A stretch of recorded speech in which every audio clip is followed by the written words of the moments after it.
पुराने और मसरूफ शहर के बीच बड़ी बड़ी इमारतों और शोर वाली सड़कों के दरमियान सीढ़ियों के नीचे एक छोटी सी कपड़ों की दुकान थी, जिसके बोर्ड पर लिखा था मोटी टेलर्स, छोटे टांके, बड़ा दिल। इस दुकान में मोटी नाम का एक नन्हा सफ़ेद चूहा रहता था, जिसके गुलाबी गाल, गोल चश्मा और नर्म मूंछें थीं। वो दिन रात अपनी पुरानी सिलाई मशीन पर कपड़े सीता रहता और हर शाम दुकान में टिक टिक टिक की आवाज़ गूंजती रहती। मोटी बहुत गरीब था। वो कबूतरों, खरगोशों, गिलहरियों और कभी कभार इंसानों के कपड़े भी सीता। मगर अब उसकी दुकान पर ग्राहक कम आते थे, क्योंकि करीब एक बड़ा जदीद कपड़ों का मॉल खुल गया था, जहां चमकती रोशनियां, बड़ी मशीनें और सस्ते कपड़े मौजूद थे। एक सर्द रात मोटी ने अपना पैसों वाला डब्बा खोला तो उसमें सिर्फ 2 सिक्के थे। भूख से उसका पेट गर्राया, मगर फिर भी वो हल्की सी मुस्कुराहट के साथ बोला, कल बेहतर होगा।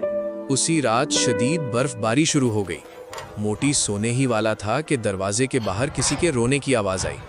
उसने दरवाज़ा खोला तो एक छोटी यतीम बिल्ली सर्दी से कांप रही थी और उसका स्वेटर बुरी तरह फटा हुआ था। बिल्ली ने धीमी आवाज़ में कहा, क्या आप मेरा स्वेटर ठीक कर सकते हैं? मेरे पास पैसे नहीं हैं।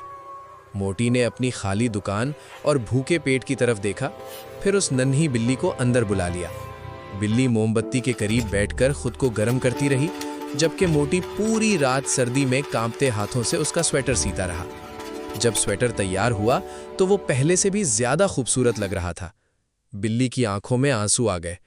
मोटी ने उसे एक छोटा सा मफलर भी दिया। बिल्ली ने शर्मिंदगी से कहा, मैं आपको कुछ दे नहीं सकती। मोटी मुस्कुराया और बोला, बस वादा करो जब तुम बड़ी और मजबूत हो जाओ तो किसी और की मदद जरूर करना। बिल्ली ने सर हिलाया और उसे गले लगाकर चली गई। वक्त गुजरता गया और मोटी की हालत मजीद खराब होती गई। कई दिन कोई ग्राहक नहीं आता था।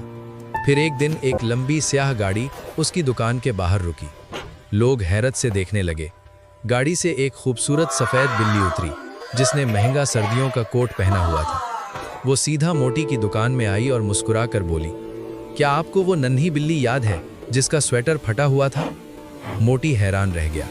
वही बिल्ली अब शहर की मशहूर फैशन डिज़ाइनर बन चुकी थी।